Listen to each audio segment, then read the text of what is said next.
Hi guys. So Polaroid week is coming up next week, so I thought it would be a good time to give you guys a tutorial on how I like to shoot Polaroids, or actually in this case Instaxes. A lot of people like to just stick them in something like this, the Instax Mini 7S, but I really am not a big fan of the picture quality on the 7s, or even really any of the Instax cameras. They're very soft and they just don't take that great of a picture, and it doesn't really appeal to me. But I really do love instant photography, so I'm going to show you how to shoot Instax film in a medium format camera.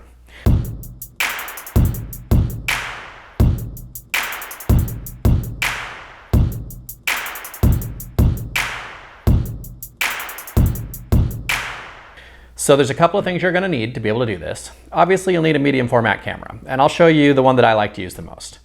This is my Yashica Mat 124, but I have modified it very slightly. I have taken the back from a Rolly plate camera, which fits it perfectly, and it allows me to stick a plate adapter on the back of the camera. So what I can do with this is I can take an Instax piece of sheet film and stick it inside here and use it to be able to shoot Instax. So what I'm going to do is I'm going to walk you through how we do that. So first off, you just need a pack of Instax. So you're going to be doing this in the dark, but I'm going to show you how to do it, and then I'll go do it myself and I'll show you the results. So this is a pack of Instax film.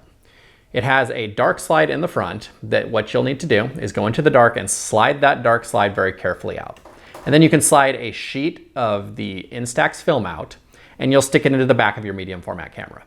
Now what you're going to want to do next is take the dark slide and slide it back in so that you don't waste the rest of the Instax film. So once you get the image, or once you get the sheet film out, you're going to want to put a piece of double-sided tape or a roll of tape or something on the back of it so you can stick it into the back of your camera. The sheet is not the same size as 120 film or any of the other film you would load in a medium format camera, so it's not going to hold itself in there very well in most cameras. Then what you're going to do is you're going to go out and shoot it. The film is ISO 800, so you meter for 800 and you can shoot it just like you would any other film. Then there's a couple of ways you can deal with it from there. What I like to do is take the film holder, take the dark slide back out in the dark, slide my sheet of Instax back into the package and put the dark slide back in, and then stick it into something like this camera, which is actually a Holga with an Instax back on it, and crank it through the gears that way. You can also stick it back inside your 7S and fire off a shot with the lens covered with your hand, and it'll process that way. The third way that you can process the film is to take something like a can or a rolling pin or something you can use to smoothly roll it, and in the dark roller the film with that. The problem with that is it ends up being really difficult to get the development even. So I don't tend to recommend that way. If you practice it a lot, you can actually get it pretty decent, but it's a lot easier to just run it through an Instax camera. So I'm going to go ahead and I'm going to take my sheet film. I'm going to load it in my sheet film back, shoot it in my Yashica at ISO 800, and I'll come back and we'll show you the results.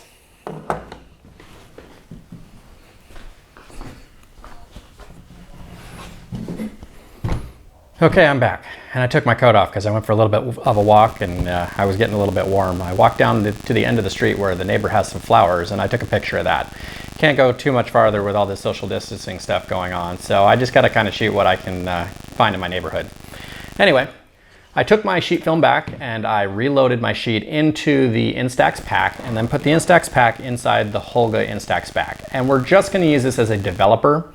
I like this one a little bit better than the 7S because unless you hit the shutter button on the Holga, it stays totally light tight and you don't have to worry about covering the lens. So what I'm going to do is I'm going to pull out the little crank winder here. I'm going to push the release button there and we're going to crank it, and out comes my Instax. Now, if you've ever shot Instax before, you'll know that it takes a couple of minutes to develop, so we'll sit here and wait. But while we're doing that, I'll point out a couple of things. That the Instax film is not in reverse like the Polaroids are. It shoots through the front and develops the same way, so you end up with a normal image as opposed to the Polaroids, which shoot through the back. So that's not something you really probably need to worry too much about, but it's just kind of an interesting fact. Another one is you don't actually have to shake the Polaroids, even though it's kind of a popular myth. It doesn't really do anything, but sometimes it's kind of fun because they take a little while to develop. So we may just end up doing a little bit of a time lapse here until this image comes up. Taking a really long time. Okay, that actually took quite a while longer than I expected it to, but the images did come up, and I even took the time to shoot a little selfie here. Now, one thing you'll notice is that I did not get them lined up the same in my film holder, which means I got a really big black bar at the bottom of this one and only a very tiny black bar at the bottom of this one. I should probably do some experimentation to see where they line up in the film holder, because that's the first time in a long time that I've shot that one, so they didn't quite line up. You can cover the whole frame if you get them lined up correctly. I just didn't. Also, another thing that you'll notice is between this one and this one, the exposures are different. Instax Minis have a very, very, very tiny latitude. You have to make sure that they're exposed pretty much perfectly correctly or you're not going to get a good image. I got a fantastic one out of this one using a light meter that was external. I got kind of a lousy one using the internal light meter on my Yashica because it's old and it doesn't meter super accurately, and it just wasn't enough for this one.